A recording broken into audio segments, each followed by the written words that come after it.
I am here with Artistic Layman. How you doing today? Good morning, terrifying fantasy world. Good morning.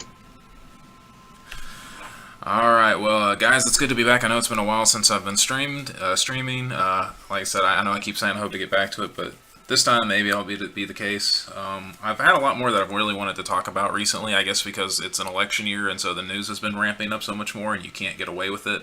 Among other things. You can't get away from it.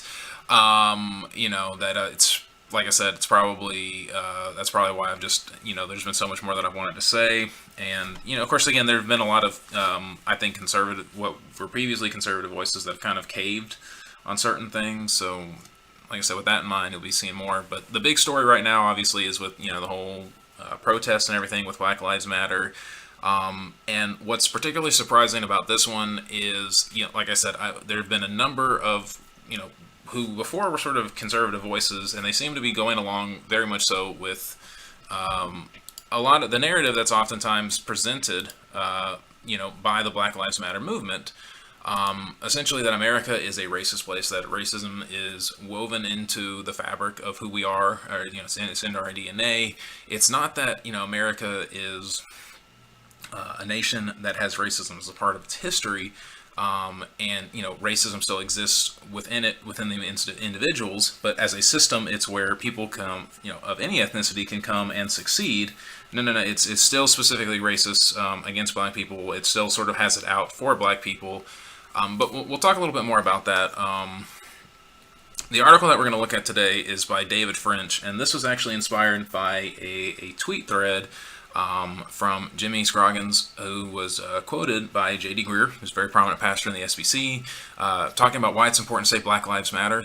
And from my understanding here, I really wanted to respond to that tweet thread by Pastor Jimmy, but he cites, Pastor Jimmy cites this article by David French. At least I believe it is. I mean, he says, check out David French's latest article. So he doesn't say anything beyond that, but I think this is the one that he's talking about. So sort of looking into American or systemic racism.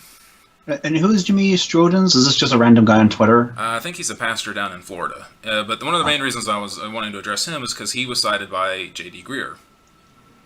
And of course, again, his tweet thread also, I think, sort of lays out where I can kind of agree with him, and then right where I begin to disagree, where I think many others really begin to disagree with him. But we'll look at that at another stream. I think that's going to, responding to that is going to be a stream in and of itself. So this is kind of, we got to do this first. We got to look at this article by David French, which is titled American Racism.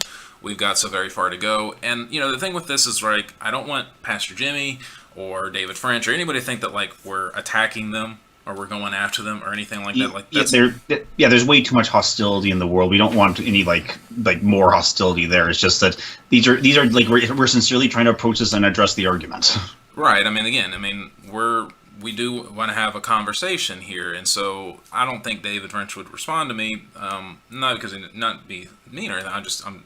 He's probably got more important things to do. But so if anyone watching, again, don't think that I'm like trying to go after him or attack him or anything. I'm just listening to what he has to say, and I'm responding to it as I see it. I'm disagreeing with him, yes, but that's okay. And again, hopefully David and anyone who agrees with him, who are sort of more on the right, hopefully you will not have the leftist perspective that, disagreement means that, we're racist, or disagreement automatically means, we're bad actors or anything like that, but even if you disagree with us, the point is that this, again, obviously this is a conversation that needs to happen.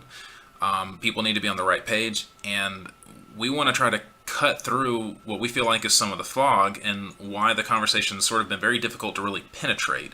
Because I think in large parts, the reason why the conversation hasn't happened is because there are elements from those, particularly on one side of it, that have a methodology that really, I think, again, creates a very thick fog to cut through to really get to some of the points for any kind of progress to be made. And I for one, think that's actually on purpose.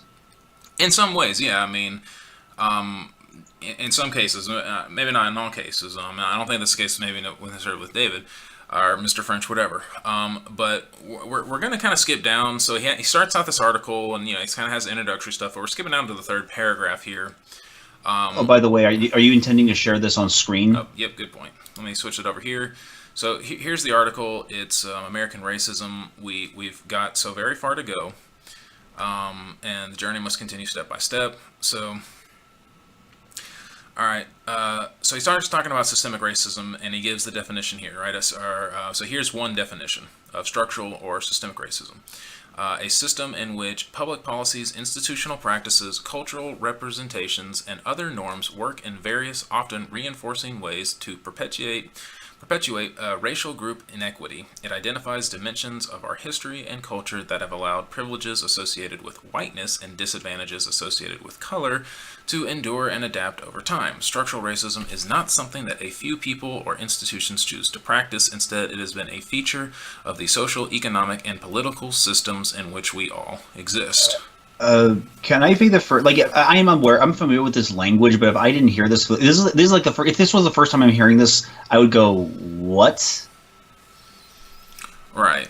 Sort of the way that I see that is, it's not as if you have got a system that is predominantly neutral in regards to the issue of race, and then within that system you have various individuals that might have a bias. Rather, the system itself is biased against people of color, and it's biased in favor of white people. Would you say that that's sort of an easy summation of what it is, basically? Like, when we say the American system, I mean, we're talking about, in terms of economics, society, and politics. Well, it's not even so much a system. It seems like everything within the society of America causes an inequity to emerge, and anything we do, everything we say, almost everything that exists, whether it's be written or unwritten, enforced or unforced, is causing this inequity. Right. So anytime there's an instance, any type of discrepancy, it's because of this racial system, or because of racism, basically. Yeah, and which actually goes into another book that I'm reading, which is called "How to Be an Anti-Racist," which very basically expresses that very same point. So yet millions of Americans read the accusation that America is beset with systemic racism and hear a simpler and more direct meaning of the term. You're saying our systems, and by implication the people in them, are racist. But that's completely contrary to their experience. They think, how can it be that the system is racist? When I just left a corporate diversity training seminar, I work at an equal opportunity / affirmative action employer. My son's college professors are constantly telling him to check his privilege, and no one I know is a bigot. It seems to me that the most powerful actors in the system are saying the same things. Don't be racist, which is fair, and again, that sort of seems to be a lot of evidence. I would also add to that the number of successful individuals of color in this nation. If you go back and you look at things before the Civil Rights period, again, you would see very few people of color in any of these other institutions. Either they wouldn't be allowed, or there really just wasn't any chance for them. It's not that they weren't there, but again, they were very rare. Now, all the time you can see people of color in all these institutions. So, I'd say that you see very successful business owners who are people of color. You see, again, you have politicians. If you consider Barack Obama to be black, some people don't, some people do. I think he's black. I think he identifies as he's black enough, right? I mean, again, he was the president. We've it was the Air Force chief today, I think, who had unanimous approval from the Senate, was sworn in today, I believe. Who's a person of color. Now, he is the first person there, but again, he's entering into that. I think about television shows as well in terms of like representation in other places. As a kid, I grew up watching shows like Family Matters, Fresh Prince of Bel-Air, Sister, Smart Guy, The Wayans Brothers. Family Matters. Yeah, I thought I said that. Family Matters. Yeah, Steve Urkel was a cultural icon for a while. In all of that together sort of demonstrates, well, okay, again, Will Smith is a household name. So there are tons of people of color in tons of various positions of success in this nation. So the question is, what is actually he's referring to? Right. So, and of course, then he continues on. Then, when you go online or turn on the television, you're hardly persuaded to change your mind. If you're a conservative, chances are your social media feed is full of rioting and looting. There are viral videos, including one the president retweeted Saturday that declared George Floyd was not a good person, and the fact that he is being held up as a martyr sickens me. I think that's referring to the Candace Owen video. There is the constant repetition of statistics about black-on-black crime, and posts and pieces arguing that police racism and brutality are overblown are shared across the length and breadth of social media. Well, again, it's interesting how he sort of cites that stuff, but if you look across YouTube, you see tons of white, black, Hispanic, Asian YouTubers who are all having. And keep in mind that particular video with Candace Owens was just Glenn Beck saying, "Look, we're not saying that what happened to Floyd was okay. It just raised the question, like, why was he? Let's raise the question, why was he killed? Like, what was the circumstance that brought his death about?" Right, and I think the thing with like Candace Owens, like the main point, or at least takeaway that I really got from it is, she's not saying that what he did was right, but it's also not right to pretend like he was, like a saint. This is someone who had done bad things in his life. Again, according to at least one of the autopsies, I don't know what the independent one said, but at least to the initial one, had drugs in his system at the time.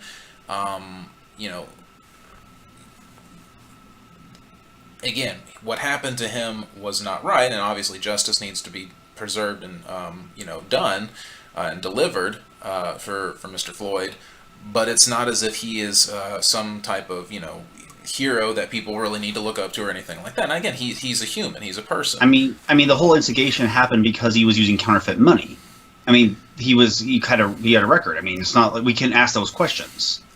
And of course, for me, this sort of hits home for me is because, Mr. Floyd gets all of this attention, he gets all this effort, and then you have somebody like David Dorn, who's was a police chief, served very faithfully as a police chief for many years, and then when he retires, he continues to serve his community by responding to a friend's store whenever their alarm goes off, and of course that's how he died in the riots and looting.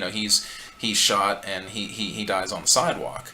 So he essentially died serving his community, and he spent his life serving his community, and he kind of gave his life. And to me, and his funeral service will not be covered by all the news channels. Right.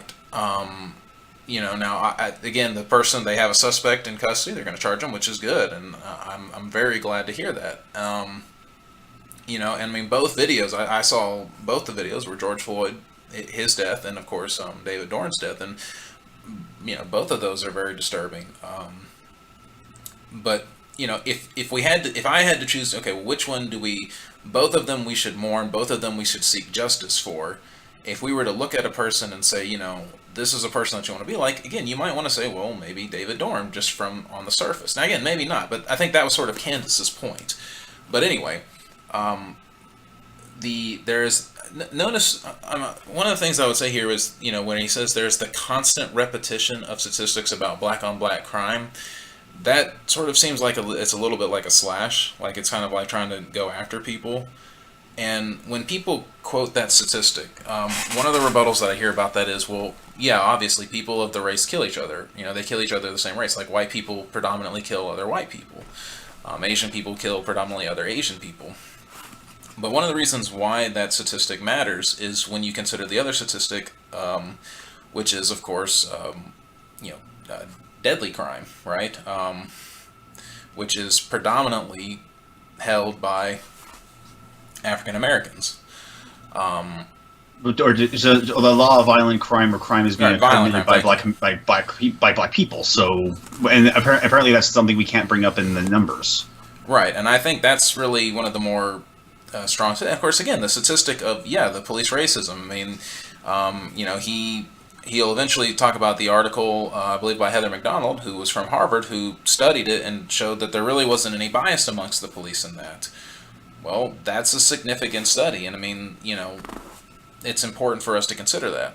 And I remember he brings this up in the article to point out that conservatives have there's a polarizing element in our politics that whenever the left is for something, the right's against the inverse and vice versa. And he's trying to suggest that like we are completely oblivious to these other things, which he's trying to use as evidences of systemic racism, which really are just abuses of power, but not actually part of the point that he wants to make. Right, and again, I mean, my biggest thing is wanting to get to the truth. So if somebody says, well, the nation is systemically racist, well, then there needs to be, strong evidence to back that up.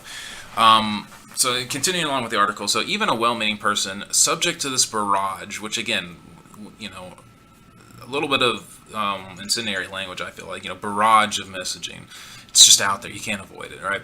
It is then apt to look at a clear racist injustices like the murder of Ahmaud Arbery, where the killer allegedly used a racial slur. Now, what's interesting here, right? Look at this. He says, look at clear racist injustices where the killer allegedly used a racial slur. Well, now, as far as I know, wow, that's a lot of qualifiers. Right. I mean, okay. So if the only piece of evidence that we have for it being a racist injustice is that he allegedly used a racial slur, then was it really a clear racist injustice, or is it an alleged racist injustice? Right? And of course, it said, sure, there are racists still in the world, but they're not part of any system I know. Moreover, compounding the problem, those voices who are most loudly condemning American racism are also the voices he or she trusts the least on other issues such as abortion, religious liberty, economics, or healthcare. Something in the conservative mind and hearts, rebels. I can't join with them, can I? Well, actually, some of the loudest voices I hear condemning racism, I can trust on some of those other issues, because some of the loudest voices I hear condemning American racism, or really racism in general, would be biblically minded people. People who, of course, again, they may not say racism. What they'll say is partiality, right? Or hatred of your brother. I mean, that's how you sort of put it in biblical terms. That's really what the sin of racism is it's partiality or it's hatred of your brother. Mm-hmm. And those two kind of combine together. And Christians absolutely stand against that. Again, of course, they are also sound on, abortion and religious liberty. But yes, I do hear many people on the left who try to cite American racism as a means to basically say this is a problem and the solution has to be to give the government more power in order to fix it. Right? Well, racism is a big problem. It's systemic in the nation, so the only way to fix it is to give the government more power. So not only is it that I don't agree with them on these other issues, but I don't agree with them on their prescribed solution for this problem. And again, as we'll sort of see, I don't really agree with the evidence that they present that this is a problem. And further, it's not just giving the federal government that power, but making sure that they're in charge when the federal government has that power. Because all the criticisms of the police, like when people say they want to defund the police, or they want to say, yeah, but put Black Lives Matter people in charge of the police. So, we each like to think that we're not unduly influenced by our immediate environment and culture. That's a phenomenon that affects other people, we believe. Well, no, I don't believe that. I recognize that I'm influenced by my environment and culture. I mean, again, I didn't like country music till I moved to the country. I enjoy it. I didn't really eat at Bojangles much either. Now I eat at Bojangles, so I think what he's talking about maybe, is in a negative way or something. But anyway, I'm the kind of person who has carefully considered both sides and has arrived at my position through the force of reason and logic. Sure, I've got biases, but that only matters at the edges. The core of my beliefs are rooted in reason, conviction, and faith. So is he kind of... Go ahead. Can legal writers not talk down to their audience like that, as if they say, "Oh, people who are politically like me, like I'm the only person in my political persuasion that has applied logic and reason to the situation." And again, are you saying that that's not possible? I mean, Mr. French, are you saying that it's not possible for somebody to actually do that? I mean, that's really. I mean, I've heard that argument before applied in other areas, and I don't buy it then, and I'm not going to buy it here. I'm an individual. I do have a mind. I'm able to reason. I'm able to research. I'm, intelligent enough to understand what somebody else is saying. So it should be clear that, yes, I can look at this. I can read other voices and see what they're saying. And then, yes, draw a conclusion from that. So maybe that describes you, but I now realize it didn't describe me. I freely confess that to some extent where I stood on American racial issues was dictated by where I sat my entire life. I always deplored racism. Those values were instilled in me from birth. Well, isn't that interesting? Anyway. But I was also someone who recoiled at words like systemic racism. I looked at the strides we made since slavery and Jim Crow and said, look how far we've come. I was less apt to say, and look how much farther we have to go. Well, and what you're going to see, though, is this is a little bit of a weird misnomer here, and this is sort of a bit of a two-step that I see conservatives particularly doing in regards to this issue. But anyway, we'll continue on. Then where I sit changed dramatically. I just didn't know it at the time. I went from being the father of 2 white, blonde-haired, blue-eyed kids, which I guess, anyway, are they really blue-eyed, or is he trying to make it sound like something else? But anyway, to the father of 3 kids, one of them a beautiful little girl from Ethiopia. When Naomi arrived, our experiences changed. Strange incidences started to happen.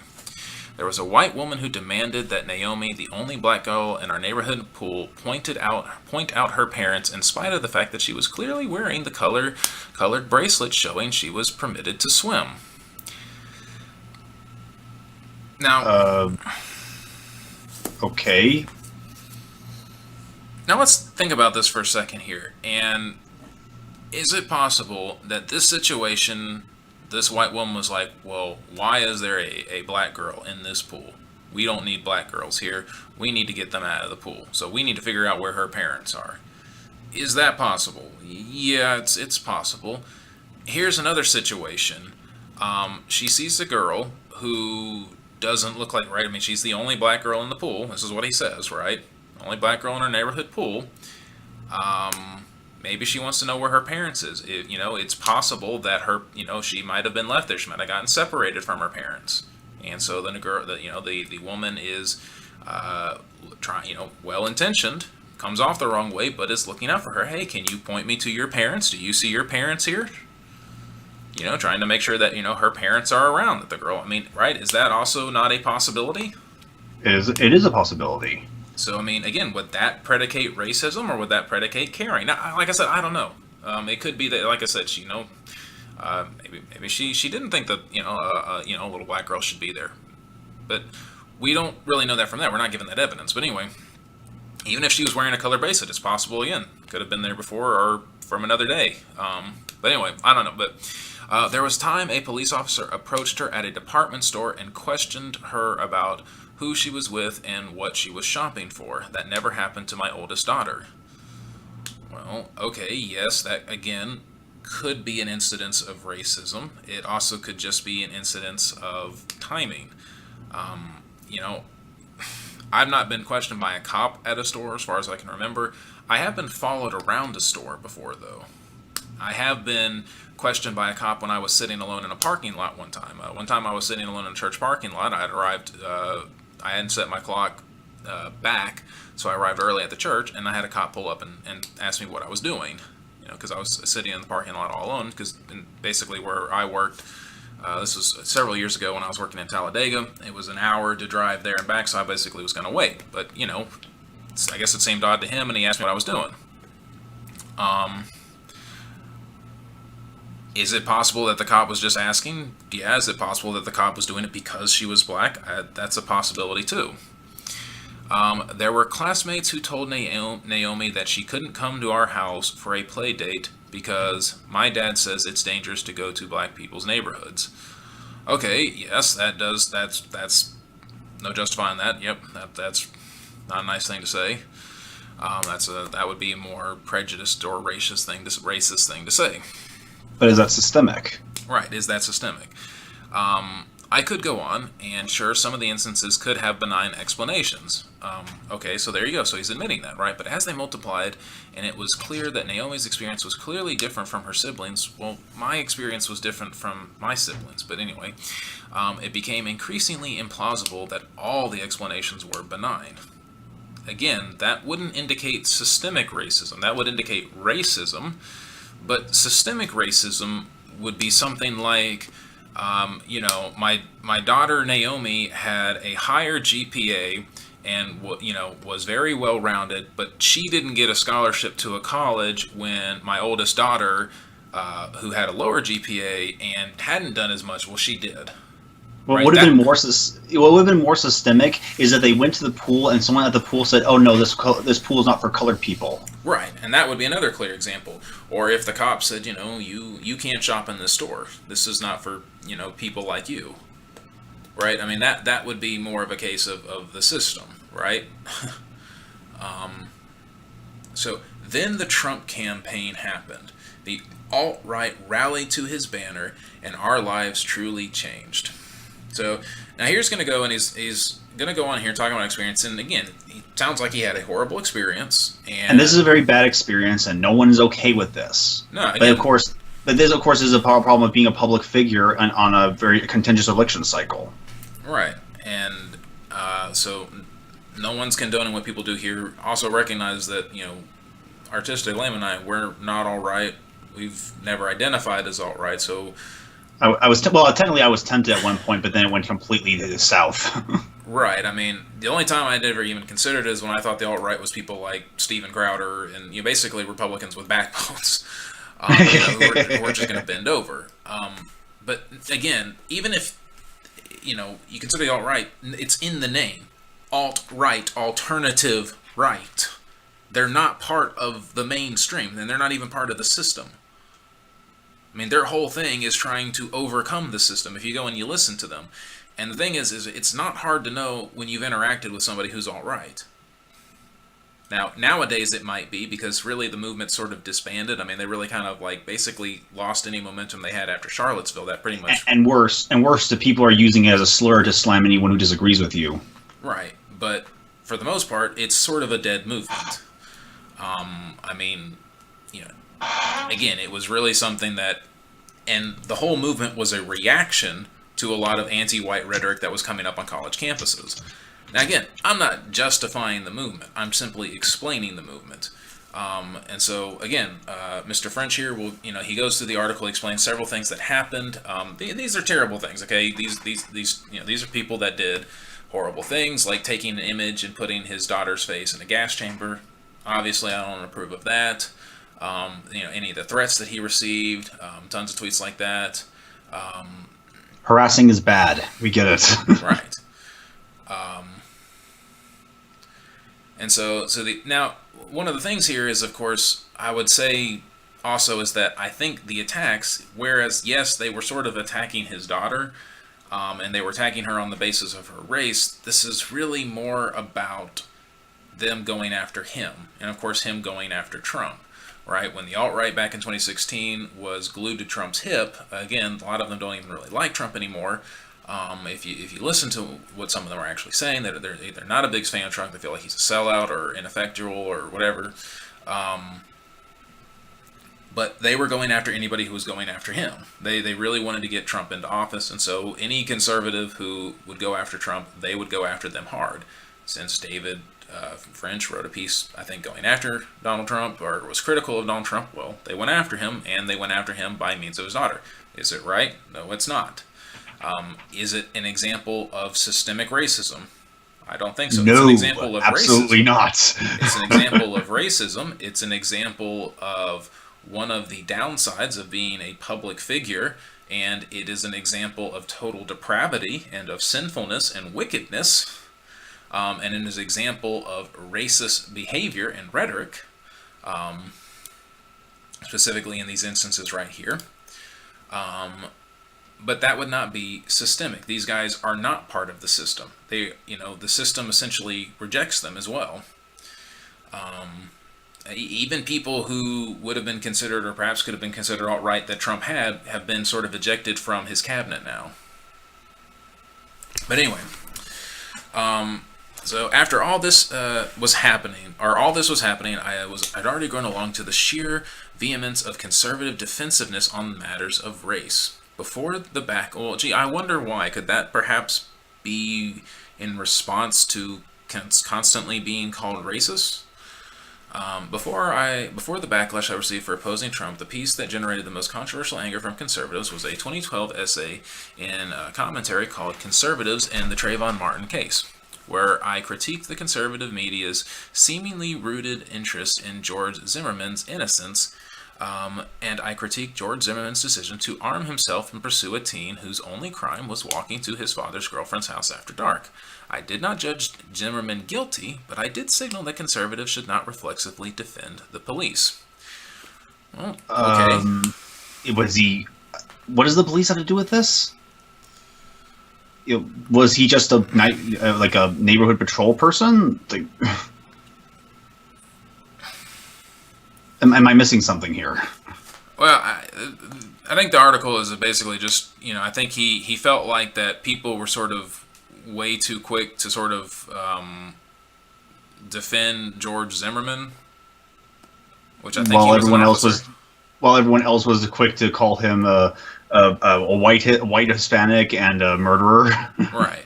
Now, again, I can agree with sort of the critique here in regards to conservatives police. And, I mean, again, I was on Beckloff's show not too long ago. We were sort of talking about that, all right? Conservatives, yeah, they do sort of, I think they sort of view police in the same vein as firefighters and, EMT and military, right? And, again, they do have respect for them. And in one sense, police is a respectable office in a lot of ways. These are individuals who they do not get paid a whole lot of money, and yet they are putting their lives on the line. Many times, many of them, every day of their life, they're putting their life on the line to protect the community, to enforce the laws that we have that help govern our society. Are they perfect? No. Are there issues within the police force? Yes. Are there police officers who like to abuse their power? And yeah, absolutely, right? Or, as Chris says, they were the hall monitors in school, and now they want to be the hall monitors in real life. It's not about actually, serving the community. It's about them, basically pushing their own weight around. Yeah, absolutely. These people exist. At the same time, there are a lot of excellent cops. There are a lot of just good cops. There are a lot of just, again, cops that are not bad. They're doing their job. They're out there. They're not trying to hurt anybody. And yes, they are attacked constantly by the left media, by the mainstream media. People are very quick to go after them, very quick. You see a 10-second clip devoid of context, and people are very quick to jump that the police is guilty, that they're wrong, they shouldn't have done that. When if you just wait a little bit longer and you see the rest of the story, you recognize that what they did was actually correct. When you understand police training, I mean, this happens so often. There are multiple channels of police officers or former police officers who watch these clips and then they explain them and they give the context. One of them is like Donut Operator. Okay, that's essentially what his channel is. He will watch this clip that's gone viral at a police officer, and then he'll explain either why what the police officers did was correct or incorrect. But it's really, but I think that's really annoying about this article is that the broad generalization, like he really is jumping on the leftist broad generalization language. Correct. And again, each one of the examples that he's mentioned here with systemic racism have not really been systemic. I mean, they've been examples of perhaps racism, but perhaps not, maybe unconscious bias, but not really a system. Even if you wanted to look at the police, again, if we were to really look at police brutality is something that affects every American. And if you want to say, well, it disproportionately affects the black community, then that you do need to demonstrate that with proof, with statistics. But again, so if you want to disagree with the Harvard study, which he's going to eventually cite, then you need to demonstrate the evidence of that. So I mean, let's get into that, for example. So. Well, okay, I guess before we do, we'll get to this first paragraph. So this is when I began to learn about conservative political correctness, which again, this is where I think that the language gets to be a little bit iffy here, because it's, political correctness obviously has a negative connotation with conservative. So, it's conservative political correctness, as if there's things you can't talk about. As if the language hasn't been murky enough already. If politically correct conservative or progressives are often guilty of over-racializing American public discourse, and they are, then politically correct conservatives commit the opposite sin, and they filter out or angrily reject all information that contradicts their thesis. Which is what, exactly? That I guess racism doesn't exist? I mean, it's a possibility. Does anyone say that racism doesn't exist? I don't know. But, I mean, again, and notice here, he's got very specific, right? Well, the left progressives are guilty of over-racializing American public discourse, But the right, or the conservatives, well, they're rejecting information that contradicts their thesis, which is what, though? What's the thesis? What's their thesis? He gives like quasi examples of that thesis. I get maybe, right? So, for example, if you're a conservative, you're likely quite aware that the Obama Department of Justice decisively debunked the hands up, don't shoot narrative of the Michael Brown shooting in Ferguson, Missouri. You're less likely to remember that there was a second Ferguson report, one that found Ferguson's police department was focused on raising revenue more than increasing public safety, and it used its poor, disproportionately black citizens as virtual ATMs, raising money through traffic stops, citations, and even arrest warrants. It painted a shocking picture of abuse of power. Well, okay, that sounds like an abuse of power. That sounds bad. And that is bad. But Now, what does that? Well, yeah, but that was never the focus of the case, and police do that in virtually everywhere they exist. I mean, that's how they get a source of revenue. all right, now again, is that a good thing? I don't think so. I don't like that. I think that that's one of the issues that needs to be addressed with police. But yes, this affects everybody. And notice what he says. And used its poor. Now, the poor is disproportionately black citizens. But that also means that what? There were poor people who were white, who were Hispanic, who were Asian, who were also used as virtual ATMs. Is this an abuse of power? Yes. Are black citizens being singled out? No. Was this done to particularly single out the black citizens? Well, I don't think so. But if you want to show that, then you need to prove that if you want to say that it's racially motivated. I mean, that's what racism is, right? Or are we going to redefine racism to say that it's not about motivation anymore? And furthermore, and they would have to be part of the systemic racism. Because if it is, it's one thing to say they did that because all black people are poor, and so they want to use their abuse of power to take money from black people. It's just okay. Well, can you clarify that? And again, even if we were to give all of that, then this would be an example of systemic racism in Ferguson, Missouri, which could be addressed. Could be addressed by a changing of leadership. Could be change the sheriff, change the mayor, that kind of thing. Maybe change the governor. That does not mean that just because this is happening in Missouri, that it's happening in, Arizona or Texas or South Carolina or, Maine or New York. Now, could it be happening in those areas? Yes, but then you'd need to demonstrate it. Right? Or again, is this something on a federal level? Is this something, all the police are doing on a federal level, or is this something that's more state? But you've really got to get into that. And again, continuing on, if you're a conservative, you may well be aware of the research cataloged by Heather McDonald, rebutting claims of systemic racial bias in fatal police shootings. Yes, I've seen that. You may be less aware of the recent New York Times report indicating that African Americans make up 19% of the population of Minneapolis, 9% of the police force, and an incredible 58% of subjects of police use of force. Well, what does that have to do with systemic race? Well, what does that have to do with anything? Like, is he trying to say those two are mutually exclusive?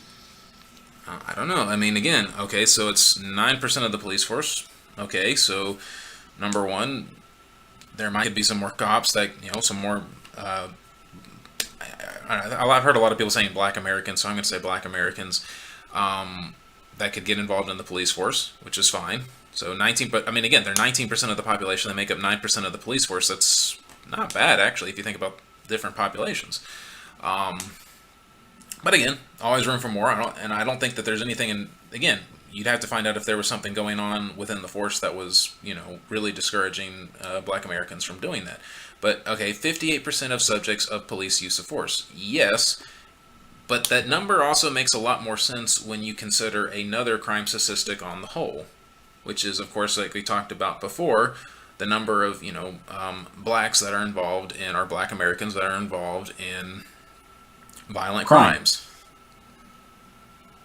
Right? So if you are committing a violent crime, it's more likely that the police are going to have to use force. Now, I think that there are some other instances that even if you're not involved in violent crime, but you are somehow resisting arrest, perhaps because you are told to resist arrest, because you are told that the police are out to get you, that you're told that they want you dead, and so you need to arrest them, or you need to resist them. Otherwise, you're going to die. That might lead to some more force as well.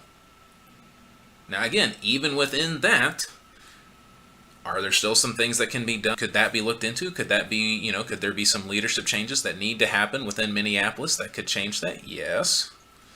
I would encourage you to really look at the leadership of Minneapolis, though, and see if that maybe doesn't affect your thinking just a hair.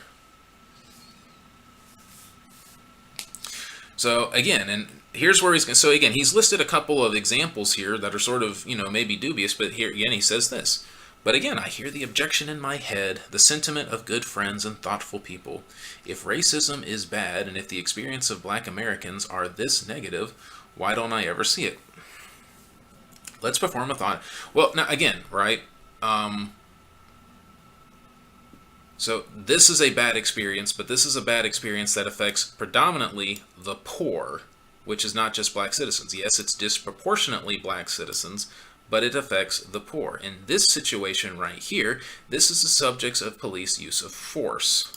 Well, how many of those cases are justified versus unjustified? That's not listed. That's what you'd also need to see. What percentage of black Americans have received force that was not justified? I think that number would be a lot different if that was looked into. So again, so why don't let's perform a thought experiment. I did this on Dispatch Live event this week, so I apologize to readers who've already heard it. Let's optimistically imagine that only 1 out of 10 white Americans is actually racist. So 10% of the population is racist. Okay. Let's also recognize that, especially in educated quarters of white America, racism is condemned and stigmatized.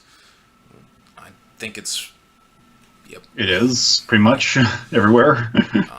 If this is the reality, although I would be a little bit, I really don't really think it's 1 in 10 white Americans are actually racist. If we're going to go with the more old school understanding of racist, like as in they really just have it out for black people, I think it'd be closer to probably like 1 in 100 maybe, but I don't know. Anyway, if this is the reality, when will you ever hear racist sentiments in your daily life? The vast majority of people you encounter aren't racist, and the minority who are will remain silent lest they lose social standing. Well, why? I mean, at this point, why would they lose social standing? Well, I mean, his argument is that race is universally stigmatized. Right, so why would they lose social standing? I mean, again, that would maybe make sense several years ago, but nowadays there are many people who have come up and spoken about racism. They haven't lost social standing. In some cases, their careers have been modified. I mean, I guess you could mention perhaps Colin Kaepernick. I think he eventually lost his job, but I think in a lot of ways, even before he began kneeling, he was sort of on his way out anyway. If I understand, I get not into football. Or at least the NFL, but imagine you're African American. You're an African American. That means 10% of the white people you encounter are going to hate you or think less of you because of the color of your skin. You don't know in advance who they are or how they'll react to you, but they'll be present enough to be, at best, a persistent source of pain and at worst, a source of actual danger. So you'll be pulled over more, and in some of those encounters, the officer will be strangely hostile. The store clerk sometimes follows you when you shop. Again, hey, that's happened to me. Okay, I mean, again, I remember told as a kid, right? Because as a kid, you used to hang out. Remember, people used to hang out in malls. Yeah. Okay, so I remember being told by my sister, because she would hang out with her friends a lot, and if I had to be dragged along. And she's like, hey, don't ever stay too long in one store without buying anything, because otherwise they're going to think you're stealing something. Well, I mean, again, she's white, I'm white. I didn't ever steal anything, but like I said, and I actually found that to be true, because one time I was hanging around, this was I don't know, I don't remember, whatever, but I was hanging around, I think it was in a video game store, and after about probably 15 minutes of just sort of looking around, I noticed that, one of the guys kept coming up and being like, hey, can we help you with anything? Can we help you with anything? And, that was kind of my hint that, like, yeah, they're probably watching me thinking I'm going to steal something. So, anyway, where was I? Oh, yeah, so a demeaning comment will taint an otherwise benign conversation. Your white friends described in the paragraph above may never see these things, but it's an inescapable part of the fabric of your life. Well, now, again, let's say that this is true. That's not systemic racism. That's racism. That would be abundant racism. But that's not systemic. That's not emblematic of the system, at least in regards to the legal systems. I mean, and the fact that it's only like 10% of the population indicates, yeah, that doesn't sound very systemic. It should be 100% of the population. Again, and in some instances, this is what some people will encounter in anything. I mean, you could take this same thing and in many ways apply it to somebody else who doesn't have anything to do with race. Somebody else who is perhaps a midget. They could experience similar prejudices, right? Somebody who just again, a demeaning remark, experiencing something that they can't do very well because they're not the right size. I mean, right? Because now is that systemic? As in the world is out to get them, or is that just part of the reality? Now, again, I'm not condoning either one of those things. Don't misunderstand me here. And it's not a one-to-one comparison, obviously, although there might be some similarities. But you could also, again, some of this is also part of being a minority in a nation. If I were to go over to Japan, I would be treated a little bit differently over there because I would be a white guy with a lot of Japanese people. And some people who have lived in Japan basically say it doesn't really matter how long you live there. If you're not Japanese, you're always an outsider. And some people, I've heard the stories of some people who actually live there who want to get and can't want to become like Japanese citizens or can't have that because Japan has decided that no, you have to be Japanese in order to be a Japanese citizen. Now again, I'm not saying that that's right. I'm not saying that I'm condoning. I'm not saying that that needs to happen here. Part of that, but part of some of those things are yes. Is a part of being a minority. Again, doesn't make it right. But this also doesn't necessarily make it systematic, right? Or systemic in this instance here. These are examples of, and some of these examples here, for example, the store clerk following you around, that could be racist. It also could not be. It could just be, an overzealous store clerk. Sometimes, guess what? There are Karens in the world. Okay? And as we often see. Right. And, the Karen is going to go after anybody. Because they're sort of, overeager. They're busybodies. Right. And again, there are cops that are going to pull you over. There are going to be cops that can be overly hostile. I've not had some good experience with cops. I'm not saying that they've obviously not, been scared or anything. I can certainly understand some of the instances here, and I can understand the feelings that a black person would have if this was their experience, if they were going through this. I recognize that. And I recognize that that's not good, and so I can say, well, no, this isn't good, that I'm sorry that you go through with this. And so, of course, again, now, from the Christian perspective, what's the answer to this, right? The answer, of course, would obviously be to preach sound doctrine, right? To preach the gospel of Christ, which calls people of every ethnicity to God through his Son, Jesus Christ. The law, teaching the law as well, that points out our own sinfulness, that is a mirror for us, showing people that God is not partial. And so whereas he is not partial, neither should we, that we are to love our neighbor, despite if they are of the same ethnicity or not.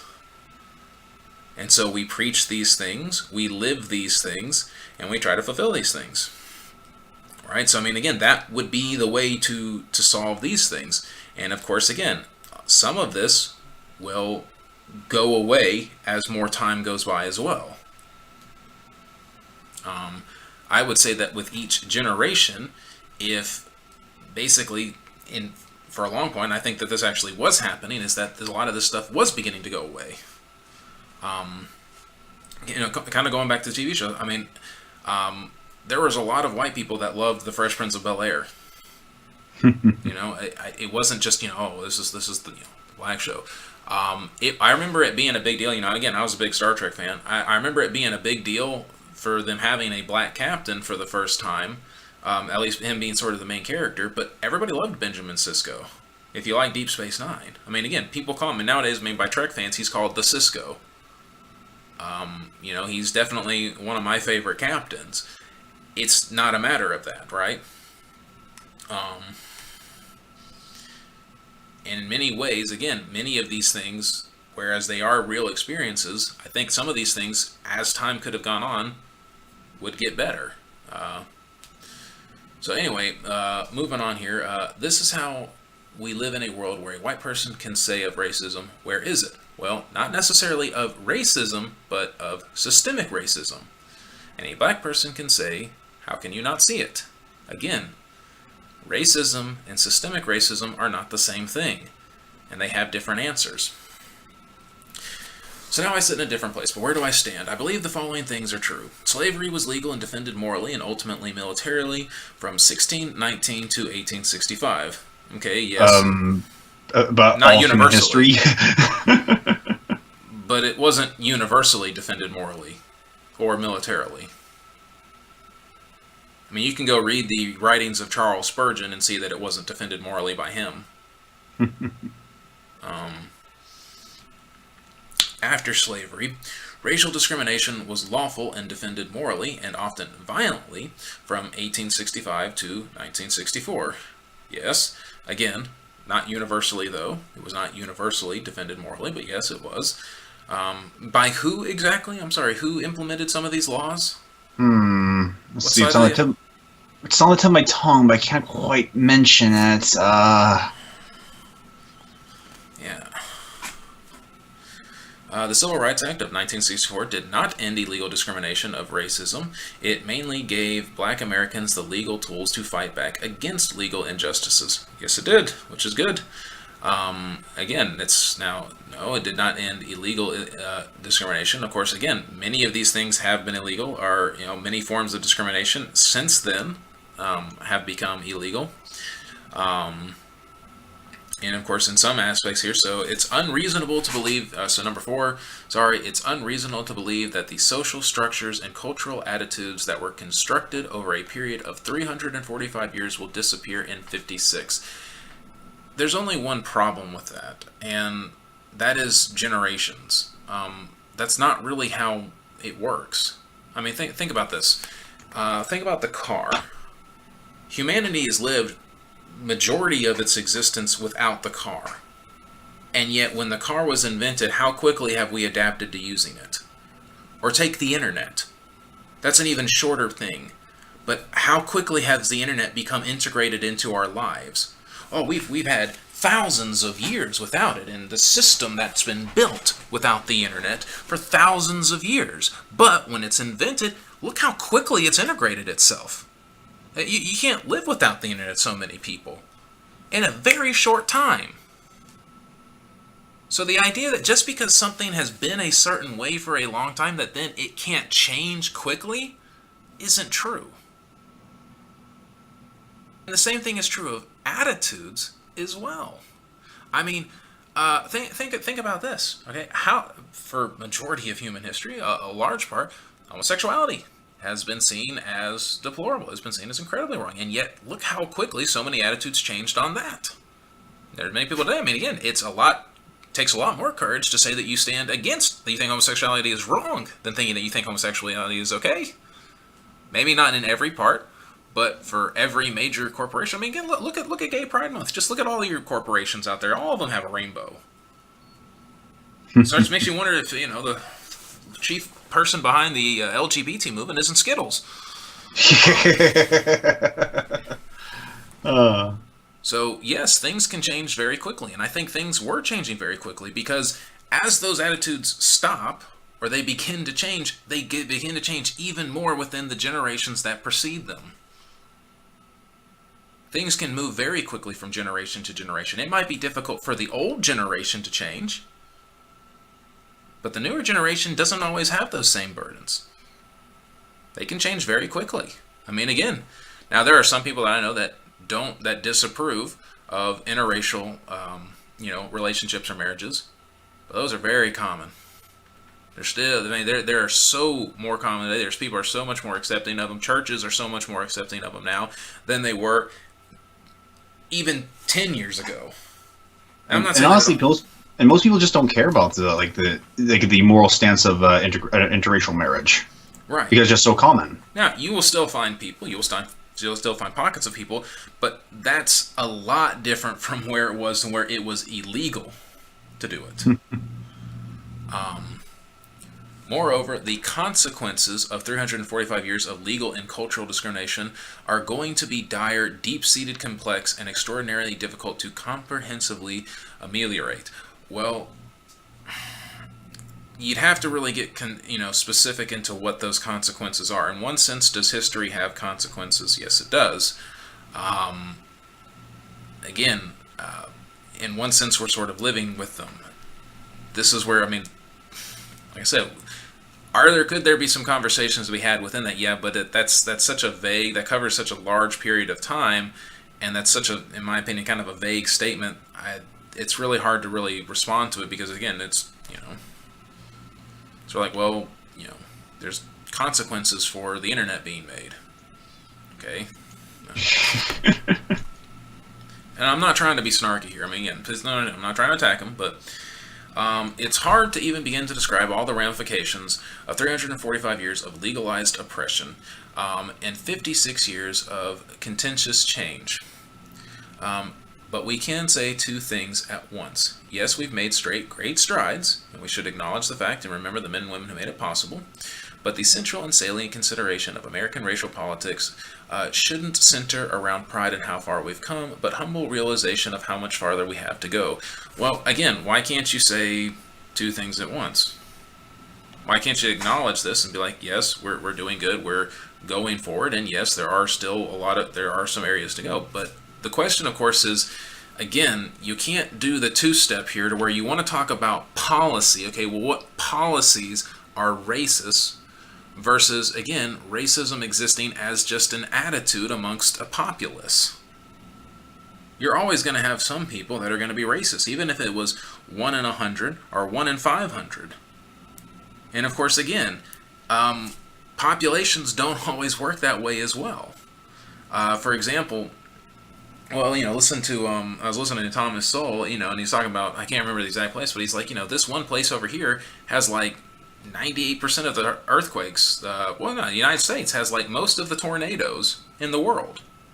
Most of the other world doesn't experience tornadoes like the United States does. They're mostly here.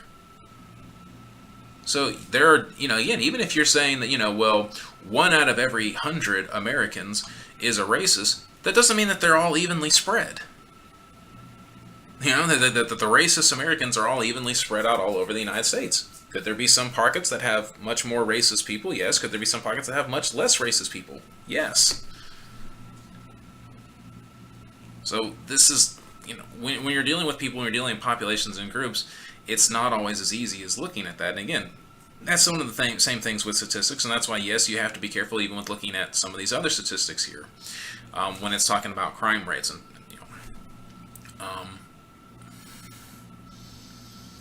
but anyway, going forward, moreover, taking the next steps down the road will have to mean shedding our partisan baggage. Well, what does that mean exactly?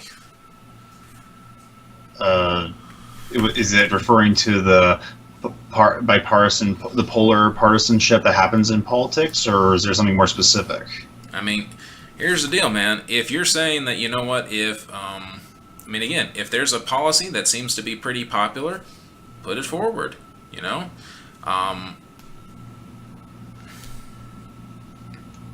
It means acknowledging and understanding that the person who is wrong on abortion and healthcare may be right about police brutality. Well, again, they may be, but there should be evidence to back up the claim, and the evidence needs to be actual evidence, not just anecdotal examples here or there. And of course, again, even if they're right about police brutality, And many times liberals can be correct about identifying a problem. Their solutions are usually wrong. And that's usually where I've found to be where a lot of the disagreement is. Again, most people recognize that poverty is not a good thing, right? It's not great. We don't, we want to try to reduce poverty as much as possible, but you have different ways of going about it. Well, I don't really think that the liberal solution works very well. But anyway, it means being less outraged at a knee on a football turf than a knee on a man's neck. Now, I don't really like this comparison here, and I don't really think that it's a fair comparison. These events happened at two completely points in time. It's not as if, you're, Colin Kaepernick kneeled and shortly after George Floyd was killed, or George Floyd was killed, and everyone was upset at Colin Kaepernick, but no one was upset at George Floyd, right? I mean, look at how the nation is reacting to George Floyd's death. I don't know anybody who wasn't upset about what they saw. This is, again, and why were people upset about it? Were they upset that he was protesting, or were they upset that he was bringing politics into a game, essentially, or something that is meant for escapism? But this is not really a fair example at all, in my opinion. Again, especially the biggest part is because they happened at two completely different points of time. No one really cares about Colin Kaepernick in regards to the kneeling anymore. The only people who do that are the people who want to try to continue to use it for marketing things. And I really don't, again, even if you could, I seriously don't think that there are some people that are really more upset about Colin Kaepernick than they are about George Floyd. I mean, I've seen a ton of articles from a ton of different people who call themselves conservatives, saying, and again, I believe they're conservatives. I'm just saying, they're identifying as conservatives, either Christian conservatives or political conservatives or whatever, talking about how upset they were at what they saw with George Floyd. So, and it means declaring that even though we may not agree on everything about race in American life, we can agree on some things and we can unite where we agree. Well, I would think that would just be in politics in general. Right? For example, here's the thought. You don't have to be a critical race theorist, agree with arguments about implicit bias, or buy into the radical social platform of Black Lives Matter to reach consensus on some changes that can make a difference. I'll call this tweet from my progressive friend at Vox J and Costin the Costin Plan, and I endorse each prong. Number 1, end qualified immunity. Number 2, curtail the power of police unions. And here's the toughest one. We probably need fewer laws in general. Well, artistic language, do you have any problem with those? No, not at all. In fact, I look at that, like you mentioned this before, but that sounds like a very almost libertarian conservative position. Right, yeah, that's exactly where I'm at. Hey, I'd love to reduce laws, right? Because guess what? Fewer laws means smaller government.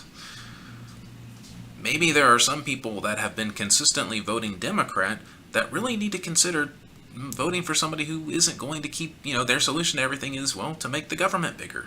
And guess what? If, the solution to some of these racial problems is to create more laws, who has to enforce those laws? The police? Exactly. So, yeah, again, and definitely, and here's the deal. So, are there going to be some people who will disagree with these? Yes. And that's fine. You can have the conversation. Like I said, I agree with each one of those. I think that those are good. I think they're good for the country in general. I think that they're, again, reducing some of these other laws that strangle small businesses would be good. Would they be good for the black community? Yes. Would they be good for people who aren't black? Yes. That's the thing. And that's where I see a lot of the issues here, is that a lot of the problems that are more systemic, they affect everybody. They're not specifically targeting one specific community. One community might feel the pinch more, but at certain times when with certain laws. But by and large, they might just be bad laws. They might be a law that maybe had a good idea behind it, but it was just ended up being a bad law. Well, I'm okay with changing that. I don't really, but that doesn't require me to sit here and believe that the nation is systemically racist. That, it's got, again, racism is woven into its DNA. I mean, if the whole point of this article was to talk about systemic racism, but then ended with, at least we can agree, the people on the left and the right can agree on what must be done, then what was the whole point? Right. What was the whole point of the argument? And again, none of those things, like you said, I mean, like he said, none of those things require accepting any of these. So again, there are other policies that might want to be put in place that do require it, and that's where you'd have some of the disagreement.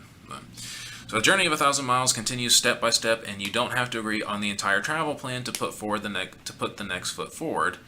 Well, in some instances, of course, again, it's been my experience. I'm not saying this is the whole thing. I'm not saying this is everyone's experience, but it's been my experience that if you don't agree with every part of every step of the plan, that whatever step you disagree on, your motives are suddenly called into question as if you didn't agree with any step of the plan.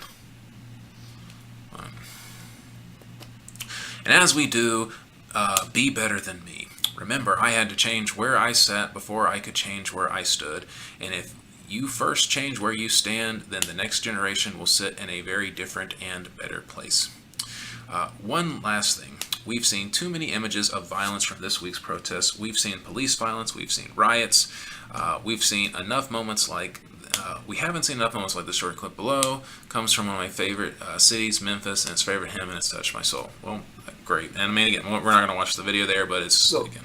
Yeah, so who is this article written to? Because he's clearly he's trying to reach to somebody. Like, he assumes that there's like this whole host of conservatives who haven't listened to the other side, or is he trying to, like, what is he criticizing exactly at this point? I don't know, and I mean, to me, this is sort of one of the biggest. I guess he's trying to reach conservatives who basically want to, perhaps knee-jerk anytime anybody wants to talk about racism. And to me, what would help the conversation a lot is if people stop talking about systemic racism, right? A lot of the instances that he's mentioning here are not forms of systemic racism, and at least systemic racism in the sense that it's, the whole nation. It might be systemic racism like in the case of Minneapolis or in Missouri, but not necessarily for the whole nation. So when you say that America is racist, that it's always been racist, which is the loudest talking points of BLM and people who often support BLM, then yes, that is going to put people on the defensive. When you say it's racist again, I mean, when we're seeing tweets like all white people are racist, I'm seeing some conservative Christians saying things like, well, white people, we are racist by default. Well, no, I'm going to disagree with you on that. Again, if you're going to make a charge that the system of America, whatever that means, in terms of, again, society and politics and the laws are racist, then you need to have the evidence. If you're going to say that the police as a whole are racist, then you need to have the evidence. And you need to have more than people's personal experiences. That's all that I'm saying. Again, I've not really seen enough evidence for me to want to change my position on that. Now, again, can things be better? Yes. Do I think police brutality is a problem? Yes. It's a problem for everybody. And that's really the problem with this whole conversation about George Floyd. I mean, the very second they label it as a racial issue, the whole conversation, you just know the whole conversation of police brutality is never going to actually be addressed. Right. And that was one of the things, is because that was one of the most disappointing things with the riots is, before they started, everyone was kind of willing to have that conversation. Like, okay, this is bad. Everyone agrees that this is bad. We need to talk about this. And, of course, then riots started happening and police got to be completely vilified. And so now you've got this divide of, police versus citizens, essentially, or police versus rioters is how it's presented on one side, or you've got the valiant freedom fighters versus the stormtroopers on the other side. And, I guess that may became a little bit starky, but again, you've got hurting oppressed citizens versus a brute police force on the other side, I guess would be how they're presenting it. And really, both police are made up of people and the rioters, the protesters, are made up of people. I mean, are there some rioters who really are just thugs? Yes. And they're just opportunists and they're just looters? Absolutely. Are there some protesters who are just upset and they're just using this to vent their own frustration and anger? Yeah. But again, within the protests, are they made up a lot of people who have something that they need to say? Yes. Are the police within the police department, are they made up of people who have something to say? Yes. So there are actually two sides that can come, and I think there is a lot more agreement on this. I mean, the police and the civilians both recognize that police brutality, stand against police brutality. Both sides of the aisle, I think, stand against police brutality. So we tend to agree on a lot more than we disagree on. But yeah, this is the one bipartisan issue. Everyone from Bernie Sanders to Rush Limbaugh agrees that police brutality is bad. But if we could cut the language that, America is systemically racist, and stick to more of the specifics, like this law doesn't work, or this is not a good law, or this law, is having a negative, disproportionately negative impact on the African American community, and so it needs to be changed, I think we would have a lot more progress. And again, as far as racism amongst regular people, in terms of the dirty look or the following around in the store or something like that. Those are issues that, again, I think are best solved in the preaching of the gospel, church discipline. If you're black and you're a Christian, and somebody in white's Christian says something that offends you, the Bible tells you how to handle that. If your brother has sinned against you, you go and you confront them with it, right? So again, Christians, we are literally given the tools to handle those things.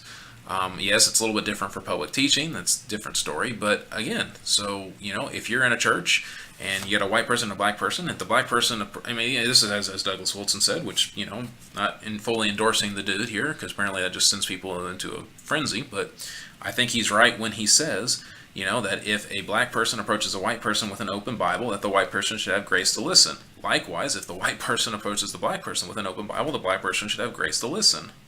Now, if you're coming with the Book of Mormon, I might have a hesitation.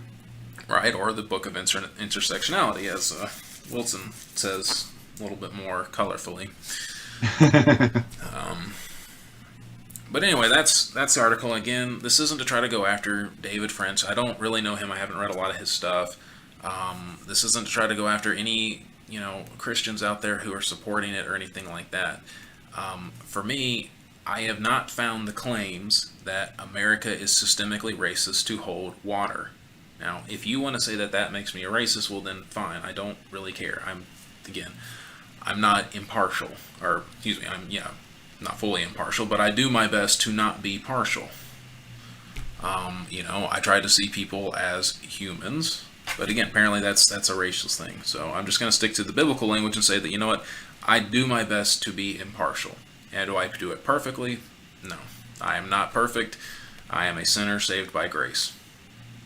Amen. But I do try to hold everybody to the same standard that I hold myself to. And I feel like that's the best that I can do. So,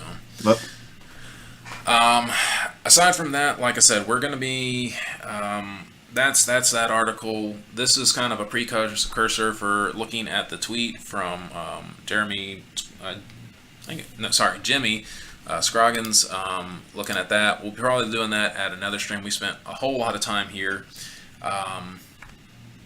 But again, we got to think about these things carefully. We really need to be careful with our language as well. And I think that's been one of my biggest takeaways from this, is just how important it is to be careful with how you speak. This is why, again, what it says in James 1, be slow to speak, quick to listen, slow to anger, is important. And that's true for everybody.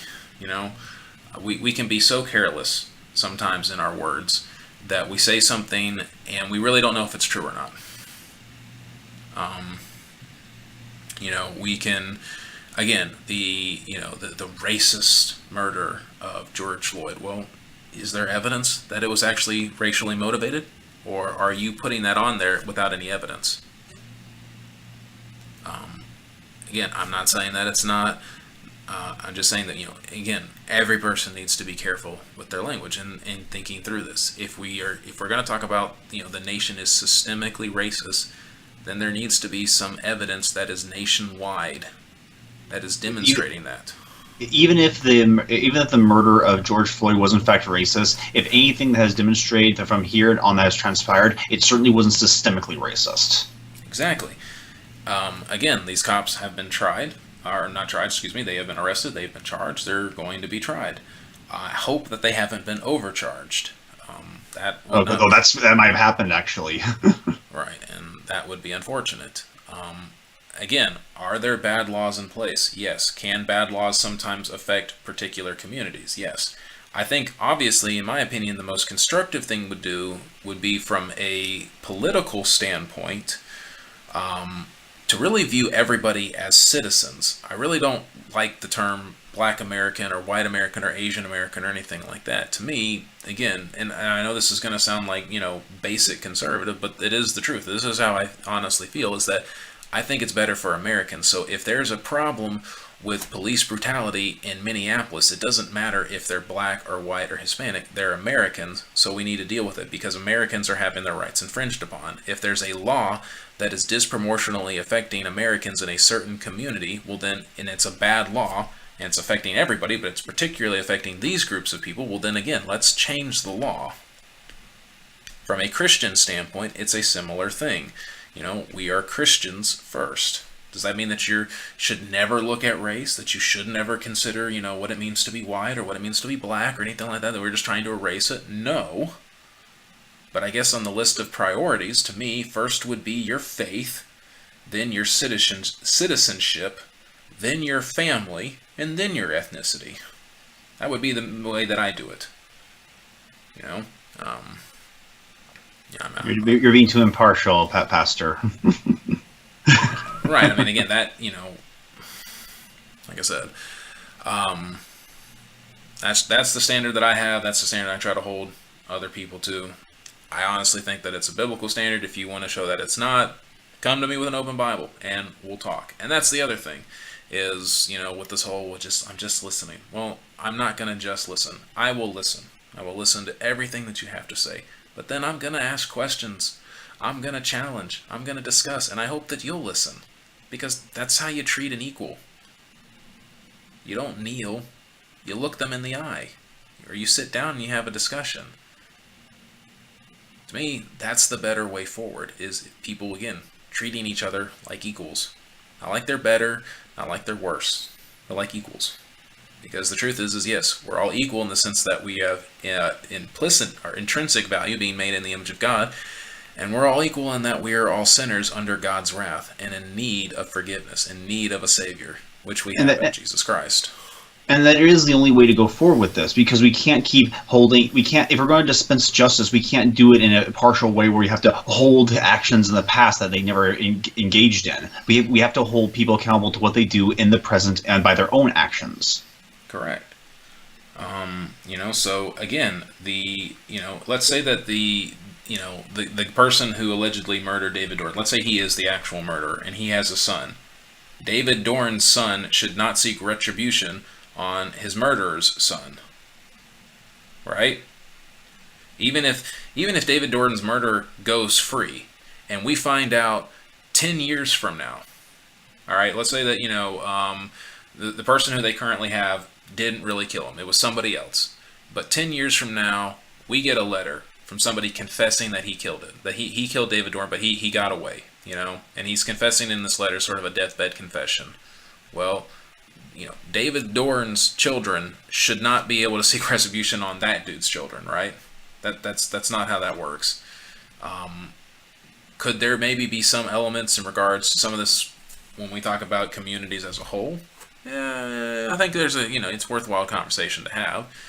Specifically talking about the idea of reparations. But in terms of the guilt, definitely not. Right? So anyway, just something for, again, as we're talking about, hopefully you will be very careful in your conversations going forward. If you're having these conversations with people, I encourage you to do so with love and charity, of course, and grace and gentleness, but do so in truth. Don't put the kid gloves on with anybody. Be gentle, but be honest. So, all right, well, Luke, do you got any closing thoughts? Those were the best thoughts I had. So, as far as, and also when you make it, also if you are going to make an article, if you are going to make a point, at least make the point right away. Don't go through a long, convoluted explanation of what you think is the point, and then make it afterwards. So don't do what I've done this whole video. Well, don't do a David Finch, at least. Right, and I would agree with that. So, wait, is his name David Finch or is it David French? Oh gosh, have I been calling him David French? Oh yeah, French. That's it. Gosh, that scared the heck out of me. I thought I'd been calling him the wrong name this whole time. No, I'm misreading. That's my misreading. Man. But all right. Well, everybody. All right. Well, we'll kind of read the chats real quick before we go. Looks like not a whole lot. Don't have a whole lot of people watching right now. But that's certainly all right. It's pretty late. Zimmerman wasn't a cop. Okay, so I know. Yeah. So Zimmerman wasn't white. He was Hispanic. Okay. Well, that's interesting. It's been a while. I'd have to read up on that case. I probably should have read that before I streamed, but you know. Yeah, the entire media was going berserk, saying, "Oh, this is a perfect evidence of a white person killing a black person." Yeah, he's Hispanic, raised by a multiracial family. Wait. That's where the term white Hispanic came from, right? Yes. Yeah. Okay, now I remember. So many leftists are trying to equate bad cops by saying they jail people for literally arresting people who can't pay the rent. Well, again, that's a bad. You know, if you think that that's a bad policy. That's a bad law. So you need to go after the legislator, not the police officer supposed to enforce it. I mean, again, that's a different conversation to have about, you know, when cops should enforce laws and when they shouldn't. But anyway. Well, guys, I think that's pretty much it for tonight. So, or really this morning, we've kind of talked into the next morning here. But hopefully this finds you well. Hope that this is useful and encouraging to you. In all things, seek to glorify God, seek to take every thought captive, and have a good day. God bless.